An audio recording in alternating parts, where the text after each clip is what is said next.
اور اعلیٰ اور افضل جگہ جنت میں اللہ بطور خاص 2 نعمتیں عطا فرمائیں گے. علماء فرماتے ہیں جنت میں اللہ تعالی خاص طور سے جنتیوں کو 2 نعمتوں سے نوازیں گے. نمبر 1، اللہ جنت میں داخل ہونے والوں کی ہر تمنا پوری کریں گے. نمبر 2، اللہ تعالیٰ جنتیوں کو کامل خوشی دیں گے. 2 نعمتیں، نمبر 1 ہر تمنا پوری ہوگی، نمبر 2 کامل خوشی، مکمل خوشی ملے گی. دنیا کے اندر اگر کسی کو کوئی یہ چاہے کہ اس کی ہر تمنا پوری ہو تو ہو سکتی ہے؟ ہر تمنا پوری نہیں ہو سکتی. چاہے وہ لکھپتی ہو یا کروڑ پتی ہو یا تخت و تاج کا مالک ہو، وزیر اعظم ہو یا بادشاہ ہو، تب بھی اس کی ہر تمنا پوری نہیں ہو سکتی. دوسری بات، کامل خوشی ملے گی. دنیا میں کسی کو اگر خوشی ملتی ہے تو کسی کے پاس پیسہ آ گیا تو خوش ہو گیا، کسی کا بنگلہ بن گیا تو خوشی مل گئی، کسی نے گاڑی خرید لی تو خوشی مل گئی.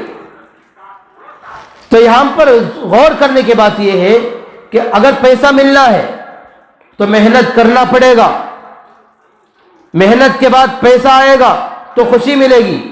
پھر اس بات کا خطرہ بھی ہے کہ پیسہ آئندہ ہمیشہ نہیں رہے گا، چلے جائے گا. دوسرا خطرہ، 2 کانٹے ہر خوشی کے پیچھے. کسی کے پاس گاڑی آ گئی تو پہلا گاڑی آئی محنت کے بعد آئے گی، محنت کرے گا، پیسہ جمائے گا، پھر لے گا تو محنت کے بعد گاڑی ملی. دوسرا خطرہ یہ کہ گاڑی پرانی ہو جائے گی، اس کی خوبصورتی ختم ہو جائے گی، اس کی خوشی ختم. اگر کسی کو گھر بنانا ہے تو محنت کرے گا، پیسہ جمائے گا، گھر بنائے گا، گھر بنانے کے بعد خوش ہو جائے گا، خوشی ملے گی. دوسرا خطرہ یہ کہ کچھ سال گزریں گے تو دیواروں میں دراڑیں پڑ جائیں گی، گھر کی خوبصورتی، رونق ختم تو خوشی ختم. اللہ جنت کے اندر 2 نعمتیں عطا کریں گے. ایک تو ہر تمنا پوری ہوگی، ہر خواہش پوری ہوگی. دوسری یہ کہ اللہ جو نعمت دیں گے اس نعمت کی بنیاد پر جو خوشی ملے گی وہ کامل خوشی. جو نعمت دیں گے بغیر محنت کے دیں گے، اور جو نعمت دیں گے وہ ہمیشہ کے لیے اسی کے پاس رہے گی، بغیر محنت کے جنت دیں گے. اور دوسرا، جنت ملنے کے بعد واپس نہیں لیں گے. نہریں دیں گے، بغیر محنت کے دیں گے، نہریں ملنے کے بعد واپس نہیں لیں گے. محلات دیں گے بغیر محنت کے، یعنی ہمیں کمانا نہیں پڑے گا، محنت کرنی نہیں پڑے گی، بغیر محنت کے اللہ محلات دیں گے. اور پھر محلات ہمیشہ کے لیے خوبصورت رہیں گے تو خوشی ہمیشہ کی باقی رہے گی، کامل خوشی ملے گی. ایسی جنت اللہ مجھے اور آپ کو دینے والے ہیں. قرآن پاک میں اللہ نے ارشاد فرمایا يحلون فيها من أساور من ذهب ولؤلؤا ولباسهم فيها حرير. جنت کے اندر اللہ کنگن پہنائیں گے، من اساور من ذهب ولؤلؤا، سونے اور موتی کے کنگن پہنائیں گے. ولباسهم فيها حرير، اور جنتیوں کا جو لباس ہے وہ ریشمی لباس ہوگا. جنتی جنت میں چلے جانے کے بعد موج اور مستی میں ہوں گے، کھائیں گے، پیئیں گے، عیش کریں گے. جنتی جنت میں لیٹا ہوگا، دل میں تمنا ہوگی فلانے درخت پر فلانا پرندہ بیٹھا ہے، تمنا یہ ہو رہی ہے اس درخت پر بیٹھے ہوئے پرندے کا گوشت میں کھاؤں، دل میں تمنا ہوئی. جیسے ہی تمنا ہوگی تو یہ زبان سے حکم آرڈر نہیں کرے گا کہ فلانے پرندے کا گوشت مجھے چاہیے. آرڈر کے بنا دل میں جیسے ہی ارادہ ہوا، خواہش ہوئی، فوراً اللہ کی طرف سے وہ پرندہ پکا پکایا اس کے سامنے پیش ہو جائے گا.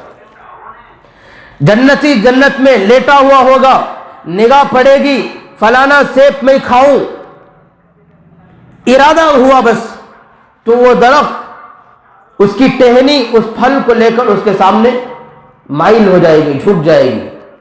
اپنی جگہ پر بیٹھ کر یہ اپنے منہ سے اسے نوش کرے گا، تناول کرے گا، اور ایک ایک لقمے پر الگ الگ مزہ ملے گا، اور وہ مزہ ملے گا کہ ساری کائنات کے مزے مل کر اس ایک لقمے کے مزے کا مقابلہ نہیں کر سکتے۔ ساری دنیا کے ٹیسٹ اور مزے ایک طرف اور جنتی پھل کے لقمے کا ٹیسٹ ایک طرف، تو فرمایا کہ جنتی پھل کے ایک لقمے کا مزہ اس کے سامنے ساری دنیا کے مزے ہیچ ہو جائیں گے، اس کا اور اس کا مقابلہ ہو ہی نہیں سکتا۔ وہ مزہ اللہ پاک وہاں پر دیں گے۔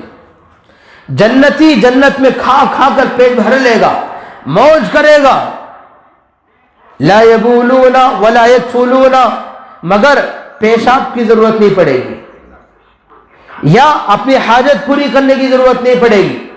صحابہ نے پوچھا یا رسول اللہ پھر اس کے کھانے کا کیا ہوگا؟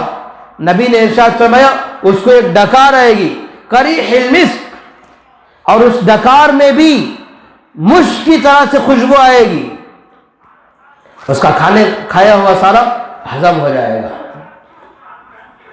ایسی جنت اللہ دینے والے ہیں۔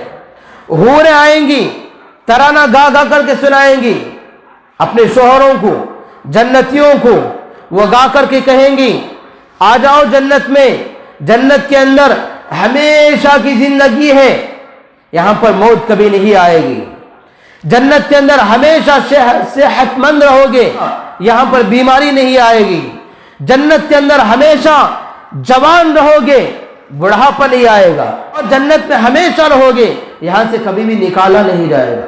یہ حوریں گا گا کر کے سنائے گا۔ جنت کے اندر نہ سورج کی تپش محسوس ہوگی اور نہ ہی ٹھنڈک محسوس ہوگی، اور جنت کے اندر لا يسمعون فیہا لغوا ولا تأثیما، بیکار بات سننے کا بھی موقع نہیں ملے گا۔ اللہ کی طرف سے وہاں پر سلام ہی سلام ہوگا، وہاں پر اچھی باتیں ہوں گی، کوئی غلط بات نہیں ہوگی، کوئی بری بات نہیں ہوگی، جنت میں آزاد زندگی ہوگی۔ وَمَسَاكِنَ طَيِّبَةً فِي جَنَّاتِ عَدْنٍ، جنت کے اندر پاکیزہ مکانات اللہ پاک عطا فرمائیں گے، ایسے مکانات کہ جن کے باہر سے اندر کا حصہ نظر آئے گا اور اندر سے باہر کا حصہ نظر آئے گا۔ ہم وازواجہم فی ظلال علی الارائک، شوہر اور ان کی بیویاں حوریں ان محلات کے آنگن میں بیٹھ کر، کمپاؤنڈ میں بیٹھ کر آپس میں بات چیت کریں گے۔ اور دوسری جگہ ارشاد فرمایا یہ جنت کوئی معمولی جنت نہیں ہے، وَمَثَلُ الْجَنَّةِ الَّتِي وُعِدَ الْمُتَّقُونَ، اس جنت کے بارے میں تم کیا جانتے ہو؟ جو جنت متقیوں کے لیے، اللہ سے ڈرنے والوں کے لیے، پرہیزگاروں کے لیے، وُعِدَ الْمُتَّقُونَ، اللہ نے تیار کی ہے، اس کی کیفیت اور حالت یہ کہ اللہ نے اس کے اندر نہریں بنائی ہیں، فیہا انہار من ماء، اس کے اندر پانی کی نہریں ہوں گی، وانہار من لبن لم یتغیر طعمہ، دودھ کی نہریں ہیں جس دودھ کا کلر چینج نہیں ہوگا، بدلے گا نہیں، من لبن لم یتغیر طعمہ، اس کا ٹیسٹ تبدیل نہیں ہوگا، ذائقہ نہیں بدلے گا، وانہار من خمر لذۃ للشاربین، اور شراب کی نہریں بہتی ہوں گی، ایسی شراب جو پینے والوں کے لیے مزہ دینے والی ہوں گی، لذت بخش ہوں گی، لذت دہ ہوں گی، وَأَنْهَارٌ مِّنْ عَسَلٍ مُّصَفًّى، اور خالص شہد کی نہریں بہتی ہوں گی، دودھ کی نہریں، پانی کی نہریں، شراب کی نہریں اور خالص شہد کی نہریں، ملاوٹی والی شہد نہیں، خالص شہد کی نہریں۔ دنیا کے اندر آدمی شراب پیتا ہے، شراب پینے کے بعد اس کے اندر سے تمیز ختم ہو جاتی ہے، ماں اور بیوی میں تمیز نہیں کر سکتا، بیٹی اور بہن میں تمیز نہیں کر سکتا، اس کی میموری فیل ہوتی نہیں ہوتی۔ مگر جنت کی شراب ایسی ہوگی، اس شراب کو پینے کے بعد مزہ آئے گا، ایسی شراب۔ قرآن پاک کی آیتیں ہیں، اللہ مہر یعنی مہر لگائی ہوئی شراب پلائیں گے۔ آج یہ قرآن پاک کی آیت فجر کے اندر تلاوت کی گئی،